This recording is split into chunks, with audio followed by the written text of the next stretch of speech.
There have been so many times where I've felt like I have had to pick a side, where I've had to choose one or the other. Personal experience and journey is so different. And if you're not on a hunt or a chase to go figure that out internally, you are always going to be finding or trying to seek external validation.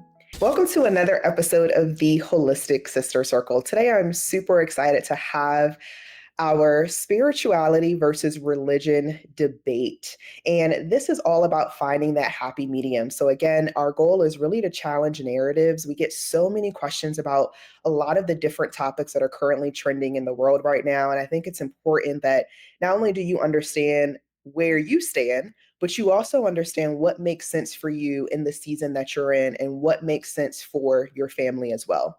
This particular conversation, it can be a bit controversial. So for us to start off, I do want us to take three big belly breaths together just to ground the room. And then once we do that, we're going to go ahead and get started. So on a count of three, we're going to breathe in and hold and big exhale. Good. Two more just like that. Breathing in and hold and exhale. Wonderful. Last one. Breathe in and hold and big exhale. Beautiful. Thank you all so much for joining us today. We have so many incredible speakers with us. And for this particular topic, our conversation, we're going to do a round robin here. So I'm going to ask a question. Based on that question, I'm going to give each of you an opportunity to answer the question. And then I may or may not challenge your narrative. If I do, then great. Let's have a conversation about it. If there is someone else that would like to challenge the narrative as well, I highly recommend that you let us know just by either responding in your chat or raising your hand. The first question is, how do you define spirituality versus religion, and where do they overlap? Tanya, we'll start with you. We go. Okay, there we go. Um, so the difference between spirituality and religion, I feel that spirituality is really uh, one's own unique connection to whatever they feel is their connection. You know, whether it's they call it the creator or God or the universe or I mean, Buddhists don't even believe in God, for example. So I think spirituality is really just that one's own unique relationship and personal experience. And religion to me is kind of like a framework. Um, it can maybe provide, a direction to look in towards, right? And so from what I've discovered, and in my 20s, I was very curious about spirituality, and I read a lot about all the different religions, and they all seem to be pointing in the same thing. They're all talking about the same thing. They're just different paths. And so I think that religion can provide some discipline, maybe, right? Like we're born with this free will, and which is a huge responsibility. And so I think religion can kind of create a way to direct that will for those that desire it.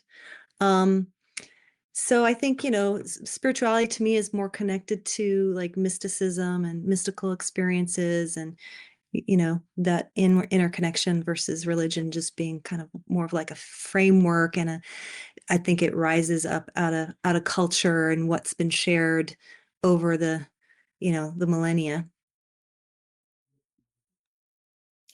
Thank you for your response. I do have a question coming in. For those who say that they are spiritual, but they're not religious, what would you say to someone like that?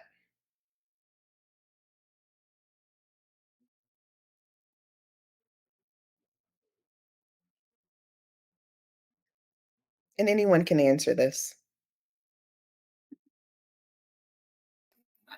I can answer that. Hi. I think that I'm spiritual. So I used to have a religion. I grew up Baptist, Protestant, and then it was something the rituals and routines of my religion just didn't resonate with me anymore. Again, it was just the Tanya said, it was a framework, kind of like took you through the religious system of how you grew up, but then it was like I feel as times change, I believe that the religion stays the same. And that's where I kind of veered off and wanted to find God working in me. So I became more spiritual and let the divine God work through me with different practices that I do now. So it's not religious based anymore. It's more just God working through me to be a good person. Awesome. Thanks, Maureen. Supriya, question for you. Can someone be deeply spiritual without being religious or vice versa? That's a really good one. So I actually grew up Hindu. So in a lot of texts in Hinduism, they do say, yes, you can. You can actually be spiritual and not like have the religious elements to it. And there's a lot of very complex things like in Hinduism in itself. So a lot of the deep elements in Hinduism, things like Om and things like the prayer, which is actually we know this as a closed circuit. It's actually a closed circuit, and you put it to your heart, and it actually really does something. Om is actually controls your breath. Um, and these are all elements that are already in Hinduism. So I do believe you can be spiritual and be religious in that aspect. Um, and even in Hinduism, you can take a lot of the things that are in the text. Bhagavad Gita, for example, in Hinduism, talks about doing your duty, and it talks about doing your duty and not expecting. There's a ton of things like in it. So yes, I do believe you can be spiritual, but also take elements of spirituality. I mean, religion. Supriya, this is another question for you. Yeah. Do you mind muting for me until you speak because it's Okay. getting an echo? Okay, cool. Thanks. So this question is specifically for you. If someone were to challenge your religion, or if someone that was out there looking to challenge someone's religion, what would you say to that person, knowing that they may be they may both believe in religious structure, but then also a spiritual background? That's actually a really good question. Um, I wouldn't I wouldn't necessarily go about it in like a challenging aspect, but I also want to challenge them on what do they think is what are the religious aspects that um they want to incorporate, because a lot of the religions, and I know that somebody else said this here, I can't remember who, but there a lot of them do say the same thing. We just had Diwali, for example, in the in India. We actually just had Diwali, and that actually is a very good typical story of good winning over evil. And I think that's in pretty much every single text. They have like all of those different elements of good versus evil in there. And we light candles that the diyas. They had the diyas and lighting the candles to represent the light. A lot in so many different religions, lighting the candles, like in church and everything. You see that in so many. And I just want if somebody were to challenge those aspects, I want to say, well, what are exactly challenging? Because there's a lot of elements that are the same in those, and a lot of those can be intertwined. It doesn't have to be separate. Awesome. Thank you, Supriya. This question is for Jess. How has your personal experience shaped your beliefs? How has your personal experiences shaped your beliefs? Ooh, I don't know if we have enough time to unpack all of that. So I'll try to give it. I want to say that I'm super thankful that you started out with the breaths. That was a very grounding and nice experience. So I would say that before like I go in down this rabbit hole of explaining my own history and everything, I kind of wanted to circle back to looking at spirituality versus religion, how they're defined and where they do overlap. I would like to say though, I'm at a place in my journey right now where it's very important to me to approach my interactions and all of my interactions with others from a place of curiosity and attaining knowledge. And so I feel strongly that it's not my responsibility or necessarily appropriate to really define others' religion or spirituality because they're so highly personal and subjective. And I do think, though, that there's some generalities that we could use to describe both. So, spirituality, which I am on a spiritual journey. I don't practice religion anymore. It's been 25 years since I practiced the Catholic religion. I feel that spirituality encompasses just a vast array of practices that allow people to really tap into an energy, a feeling, and something that's bigger than themselves.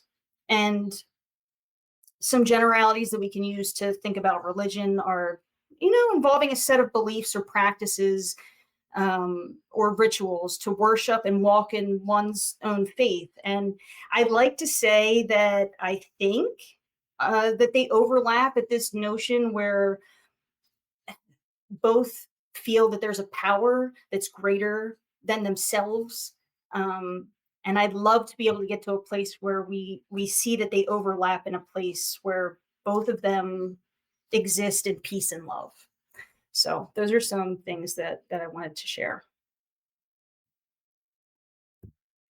I actually appreciate you sharing that and everyone who just spoke so far. And one of the things that I've noticed too, I grew up Christian, and one of the things that I've realized over the years was there have been so many times where I've felt like I have had to pick a side, where I've had to choose one or the other. It doesn't necessarily just have to be in this perspective in general, but growing up as a Christian and not really having my own relationship with God, it actually didn't do anything but make me wander. And when we are in, I like to call it, when we are in the wilderness and we don't know exactly where to go or where to turn, I do want to share this with people that at the end of the day, spirituality is an opportunity for you to figure out what that looks like for you, because everyone's personal experience and journey is so different. And if you're not on a hunt or a chase to go figure that out internally, you are always going to be finding or trying to seek external validation. And you're never going to be happy. Nothing ever is going to make sense for you in a way where you feel like you have to always be on or always be in a movement of trying to figure things out, right? And to Tanya's point, when it comes to a framework, structure can be highly structure can be very great for people. But not everybody may not necessarily want to blend that structure in the same way. However, to Supriya's point as well, we all pretty much do the same thing, even from that framework, right? Because the breath is the breath, the earth is the earth, the water is the water. And how you use it and how you leverage it is always going to be channeled through that spiritual connection that you've had. So if you have questions, and again, keep the questions flowing, I do believe this is a very good topic for us to continue to explore, to be curious of everyone's religion and backgrounds and why they may not necessarily be religious anymore. I do have a question coming in right now. This is for Maureen and Jess. And the question is, why are you no longer religious? Either one can go first. But why are you no longer religious? Okay. I'll take that. I'll start that. So I was raised as a Catholic and received many sacraments. And the long and short of it is, I had children with an atheist, and I ended up. That was a huge existential crisis for me, because we were going to raise our children without religion, and I really had to dig into deep into my soul, and that's when my spiritual journey began.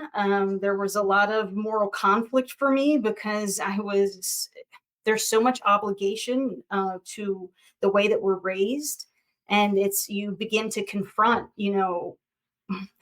the culture that you were raised with. And now you're saying, oh, all along, I had these set beliefs, and I'm not doing this anymore. What am I saying to my family? What am I saying to my parents? So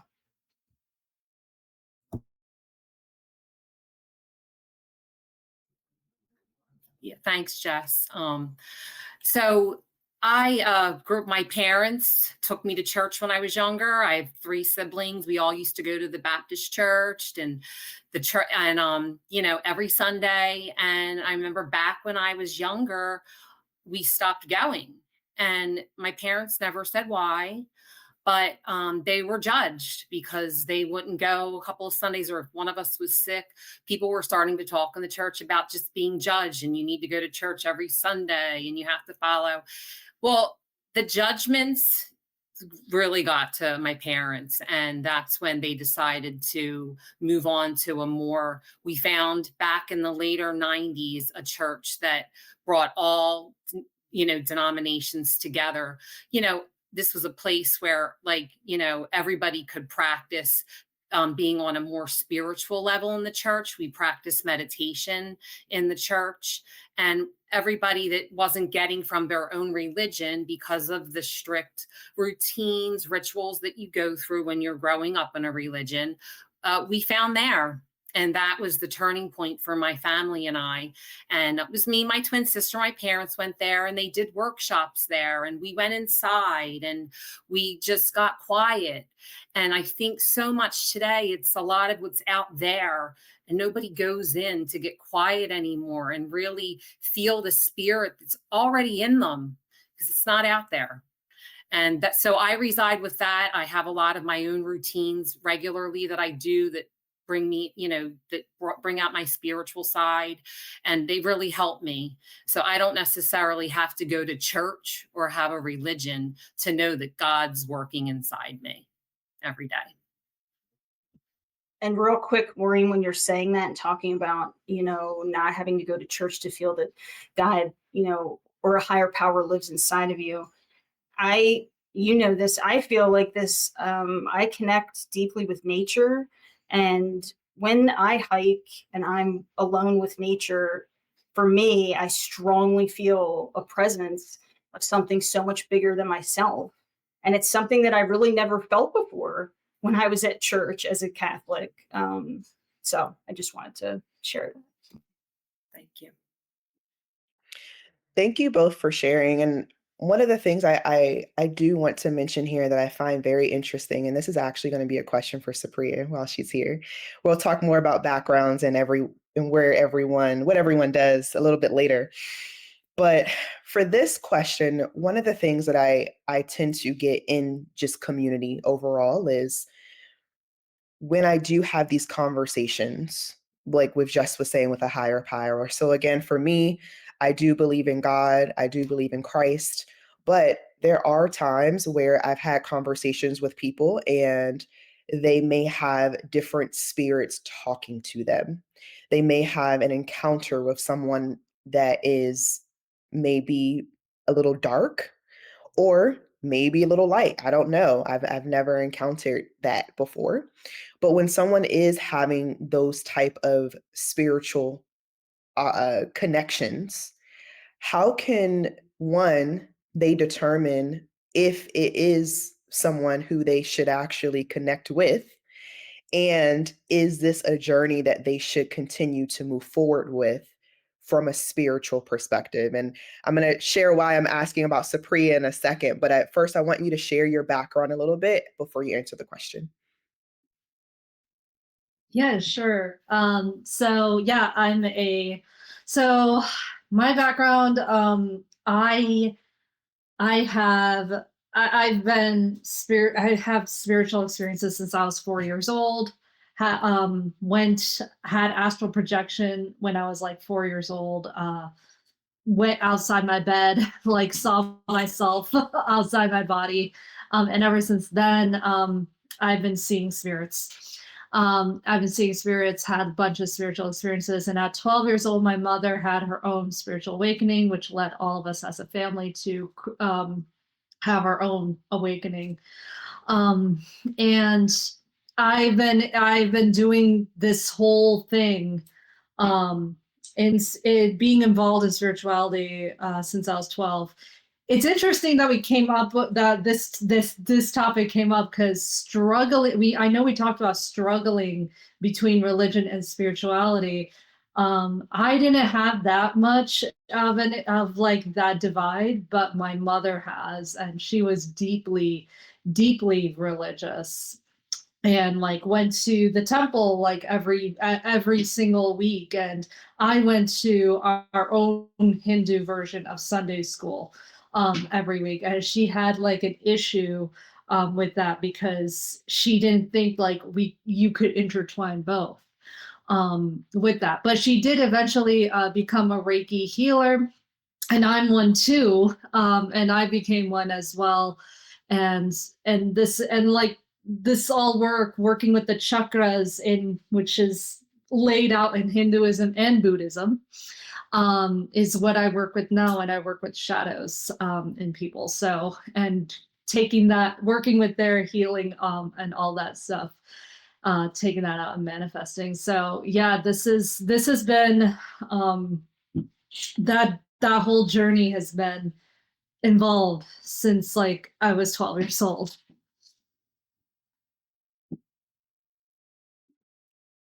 Thanks for sharing. And then can you share a little bit about if someone, oh, go ahead and mute for a second. Thanks. If someone were confused or battling between their spirituality of, what they've seen, what they haven't seen, what they're feeling. And a lot of this is to Jess's point as well, right? She said when she's in nature, she feels a higher power. Sometimes when we think about this higher power, what is that?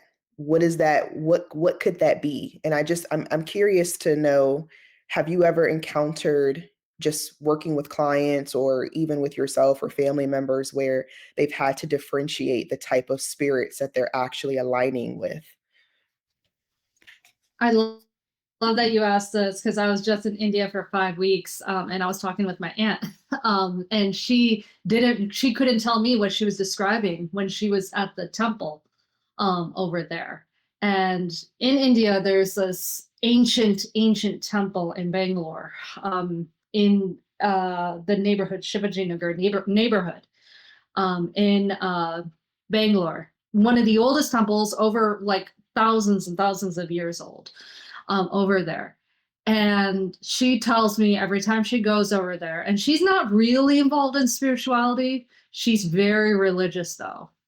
And she tells me every time I have an experience that I can't really explain. And every time I pray there, something happens. Something positive happens in my life. And I tell her, I just sit there and I'm like, okay, like like you felt the ancient wisdom in that place. Because in Hinduism, particularly in Hinduism and a lot of older Eastern cultures, a lot of the things are done with intention, especially in a temple like that. Like there's a lot of intention being put in that temple, and everybody kind of feels the energy of that. They do all these sacred rituals in that temple. So, and what she did was her own version of prayer and what I like to call manifestation and like things like that. And she did an offering, which in Hinduism, yeah, you do present an offering, flowers, all of those stuff. She presented an offering, and it's essentially putting your energy out to the universe and then coming back. So she actually integrated a lot of spirituality into religion. And so again, can't really speak for a lot of the other religions, but I can tell you in Hinduism, it's one and the same. It really is. Like, there's a lot of intentional things that they did way, way, way, way, way back then when they were building these temples, when they were building these landmarks. They put them into vortexes and things like that, if you really look at them. So a lot of it's intertwined. Thank you. Tanya, this question is for you. How can we foster understanding between people of different beliefs? How can we foster understanding between people of different beliefs?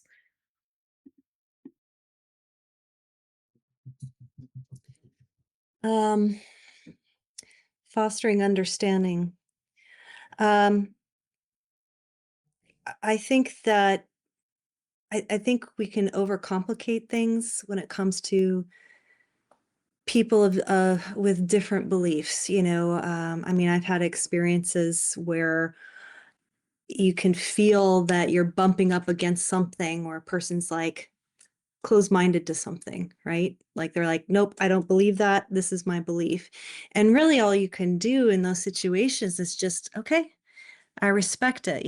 People have their boundaries, and unless there's an invitation for their beliefs to be challenged and they're of a certain mindset and they're curious, perhaps people can have more discussions. But it's like religion's kind of like politics in a lot of ways. If you're going to look at religion, it's like you were saying before, like, whose side are you on, right? And so it can just, look at all the wars, right? It's basically religion has caused the most wars of anything on the planet. And so we really do have to, I think, move into a different place if we're going to evolve as a species. It's like, okay, religion perhaps has helped us to a certain degree, but now it's like, okay, can we,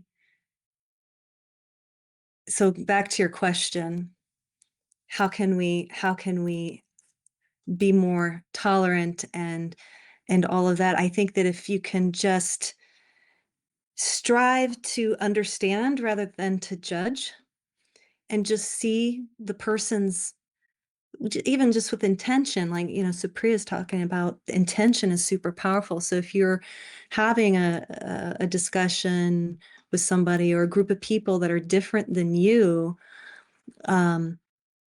choosing to acknowledge the humanity within them, like, we're all human.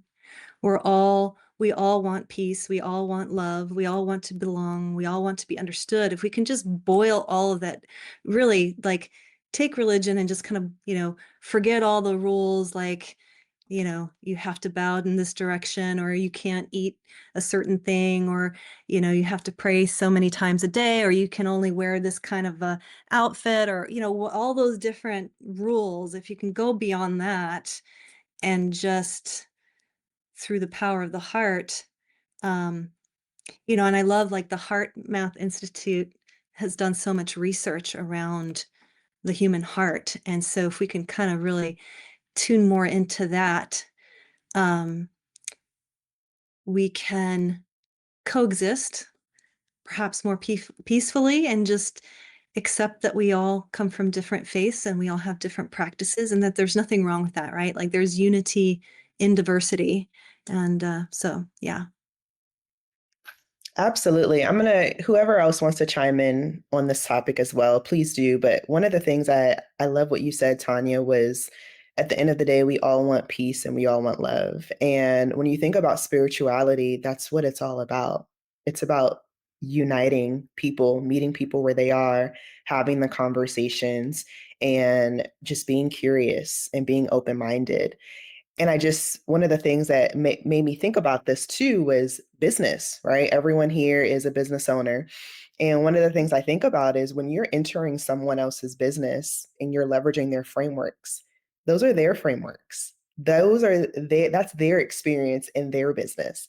But that doesn't necessarily mean that you're going to take every single thing that they say word for word. That doesn't mean that you're going to have the same exact business model that they will. That doesn't mean that you're going to make the same amount of money in the same way. It just means that it's a framework and it's a structure to at least help you open up to honestly have the confidence and the intuition to be courageous to go after what that looks like. So you now can create your own frameworks.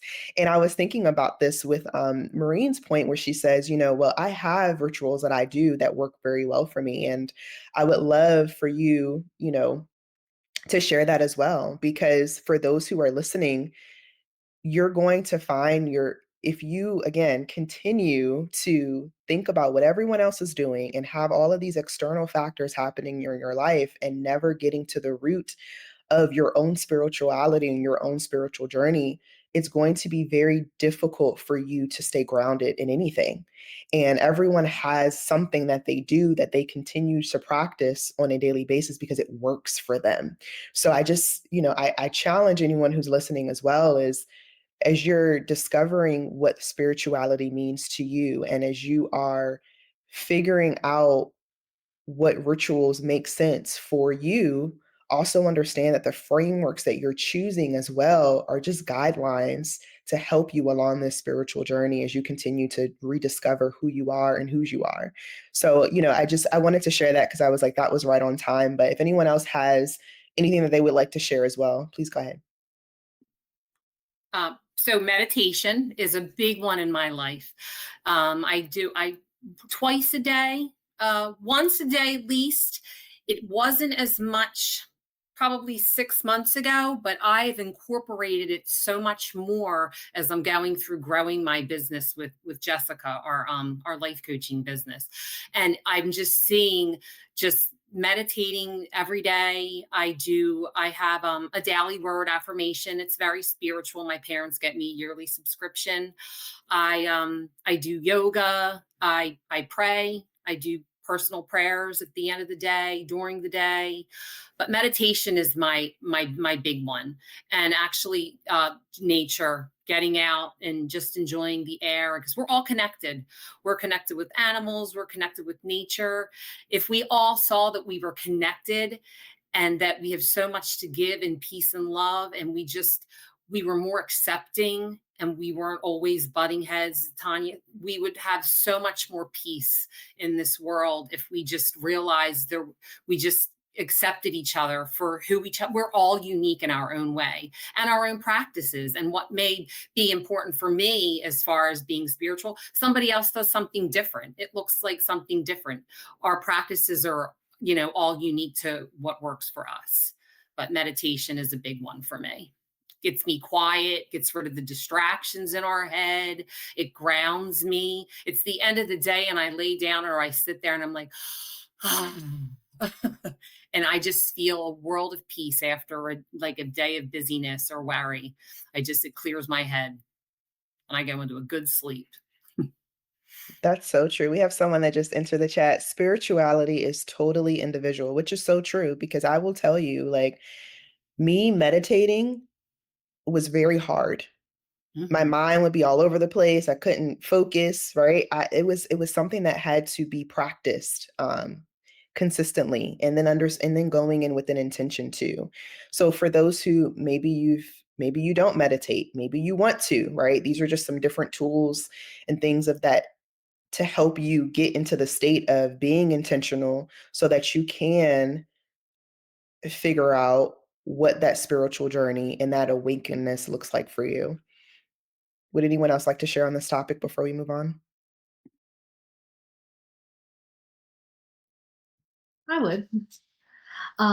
Yes, just speaking to Maureen's point, I think like meditation and Reiki has been a really big part of my own journey. And like I said, like there and like walking in nature has been so big, and then grounding after walking has been huge for me, calming the nervous system and everything like that.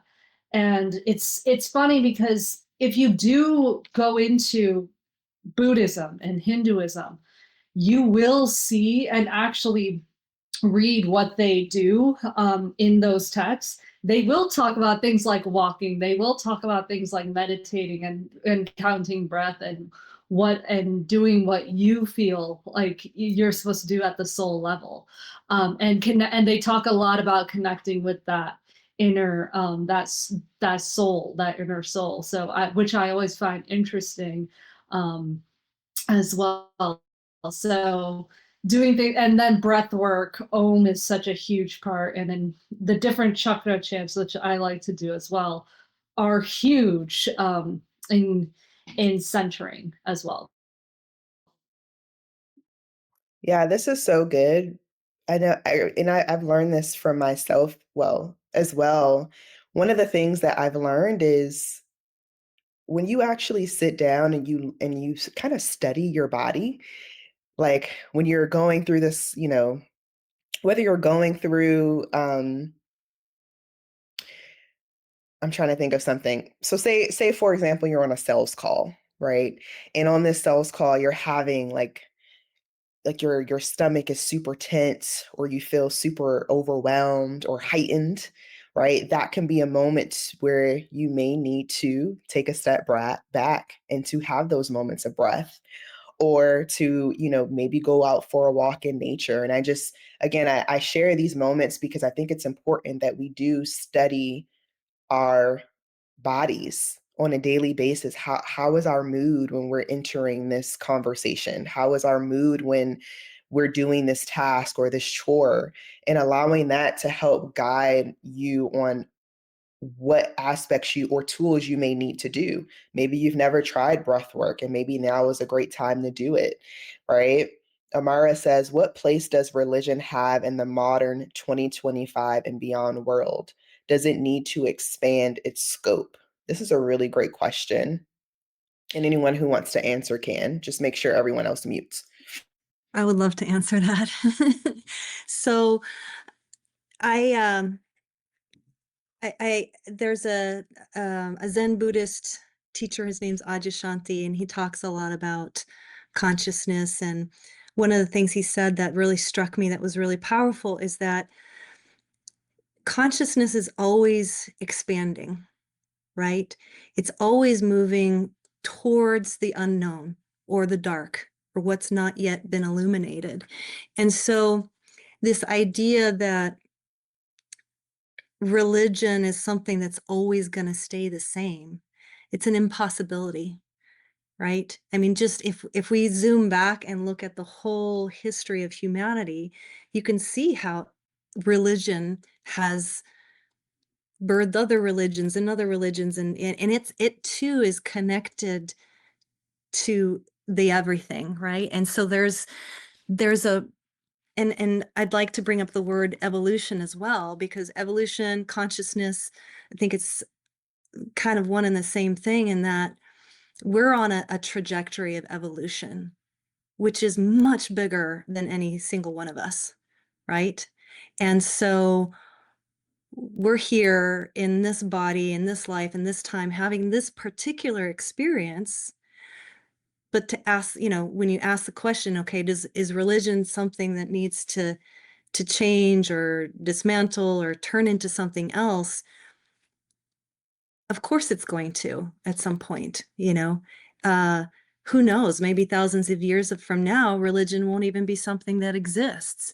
We'll be in a totally different level of consciousness, right? And so when you look throughout the evolution of humanity, there's been these huge quantum leaps in consciousness, right?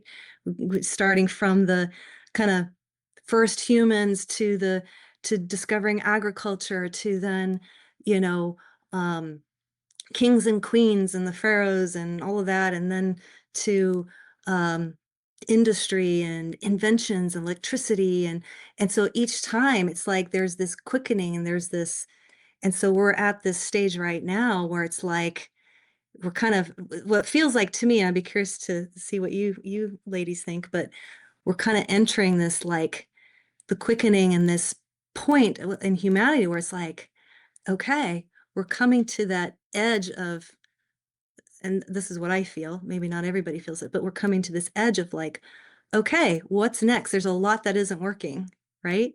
And so evolution is always striving towards a greater coherence. It's not moving towards destruction unless destruction is the necessary part for it to then continue to expand, right? So that's what I have to say about that.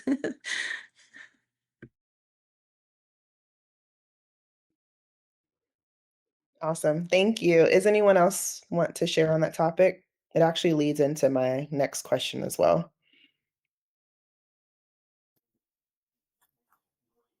Yeah, so just, going off of what Tanya's saying, that's why I go inside, because as everything is evolving and we're seeing what's going on in our world right now, we can't control any of it. We can't control what's going on, but we can control how we are inside as people, how we treat people, and just how sometimes I'm blissfully ignorant because I'm not a big news watcher. And if I need to know something, I normally hear about it from somebody else. And I'm like, well, there you go. Now I heard it. I know what's going on in the world, but I don't let it consume me. And that's where I say, okay, just, keep going inside, Maureen, because you don't have control out there. And a lot of people think we have control and we want to fight, and we have sides and we want to fight. But until we come together in the middle, we're going to still keep having this. So hopefully, we get more people that want to, come together, connect, see a gray area, because we're so far right and so far left. And it's sad because it doesn't have to be this way. But everybody is who they are. They're unique. It's how they've grown up. It's their religious beliefs. It's their political beliefs. It's shaping who we are. And until we decide we want to come together in a different way, well, that's where I go inside to try to find my own peace, because I can't control what's out there. Come together and also change our approach. And I've heard this word since the beginning, just curiosity. Come from a place of curiosity. I might not agree with you, but hey, tell me more about that. Let me, I want to understand, I want to know.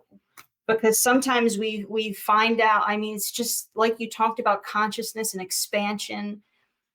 We're not going to get there until we change that approach and just come from that place of curiosity. Absolutely. And I do want to talk about this again, too, just from Tanya's point when she was sharing that at the end of the day, it's a lot about what, we can't control that evolution. We can't control what Maureen was saying as well. We can't control any of that. But what we can do is we can control ourselves. We can control how we move in the world, how we connect with each other in the world. And are we showing love? Are we being open? Are we, being curious, to Jess's point? Because I will tell you, for me growing up, there wasn't an opportunity for me to have a different point of view. I was completely shut down from that.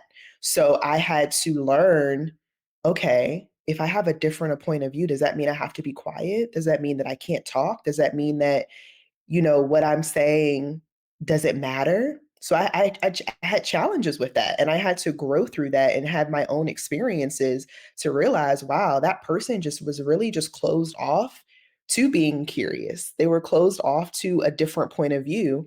And that's okay, but I'm not going to spend my time there, right? I want to spend my time with people who are actually open to communicate and open to, having these conversations, because it's the only way that's going to allow us to understand where we are all coming from, but then also to give us the courage and the momentum that we need to also pivot when we need to.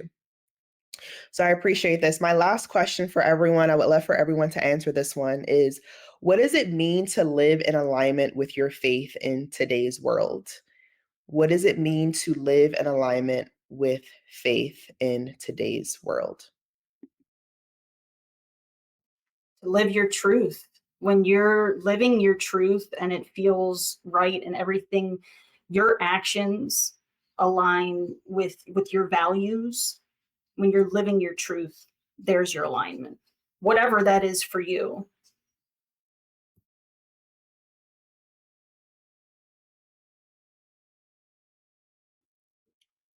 Anyone else?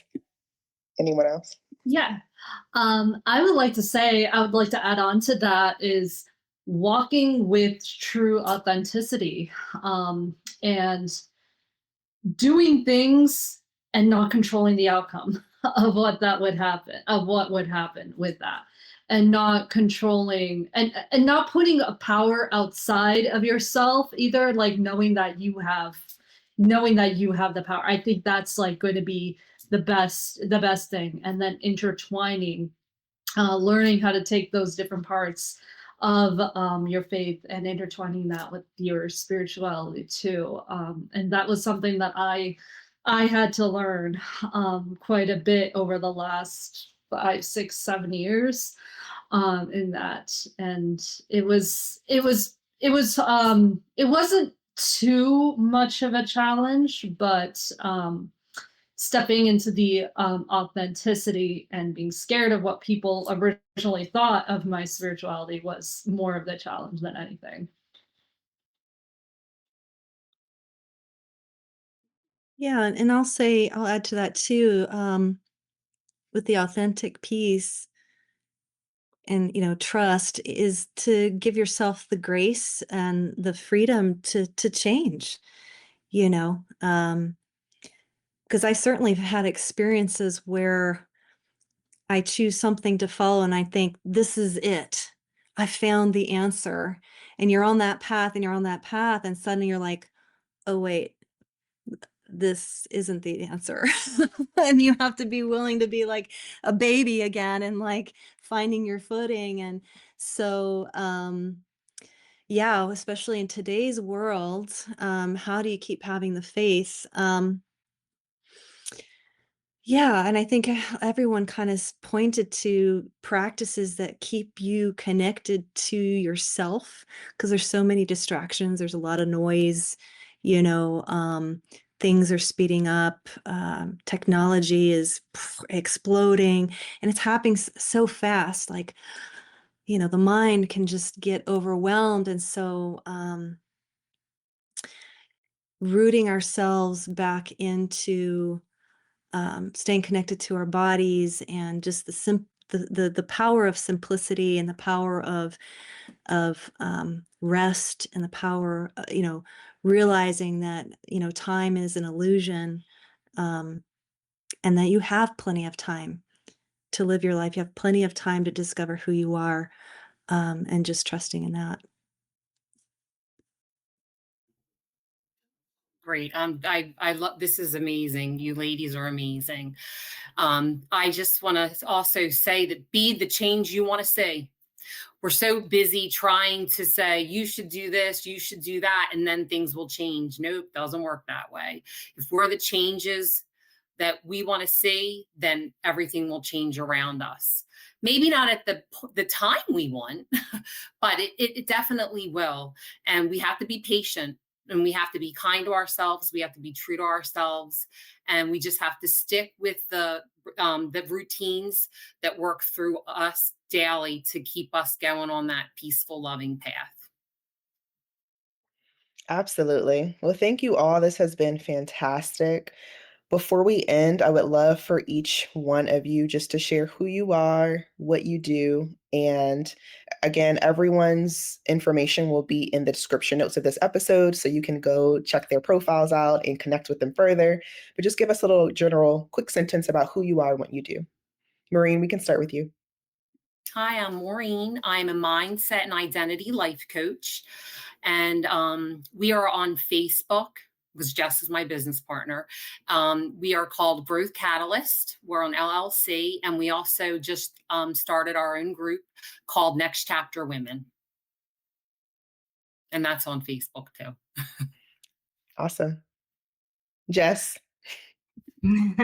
Yeah, so we're certified life coaches that specialize in identity and mindset work. And we're just on a mission to empower women over 40 that have independent, grown children that are kind of questioning what their purpose is now, because being a mom is some of the most important work that there is. And, when your kids don't need you the same way, you start to look back inside and it's time to go on another journey again. And yeah, so that's what we do. That spiritual milk right there. Tanya. Yeah, so I am an energy healer. I do family constellations work, which works with ancestral trauma and just dealing with things that don't necessarily start with you. And so it's a really deep, powerful process. Works at the level of the soul. And then the other thing that the other way that I serve is that I help individuals and families start to understand how to begin to create wealth, a foundation for wealth. So bridging the spirituality and the material world together is what I do. My website's newearthconsciousness.com. And so the other modality I also work with is emotional mind integration, which is working with the subconscious and rewiring ourselves so that we're not getting triggered in the same ways, so that we can move forward. So thank you so much for having me. This has been great. Absolutely. Supriya. Yes, so I am an intuitive energy alignment coach. I actually help people find their own inner power within the chakras.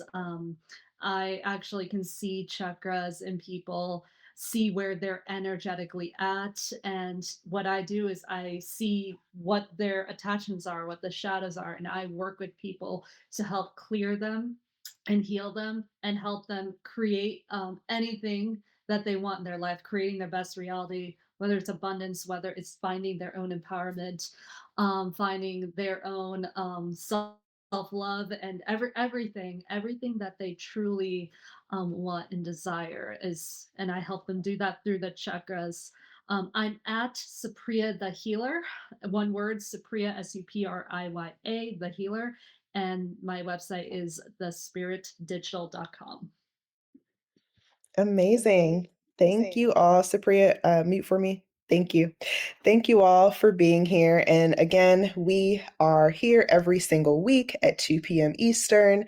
You already know at this point what I do, but if you're tuning in and from our lovely community and you've never been a part of the Holistic Sister Circle, I have, again, the Holistic Sister Circle podcast, where we actually do either debate style shows like this one, or we also do one-on-one. So if you ever have something that you're potentially promoting or launching and you want to be a part of the Holistic Sister Circle community, you totally can.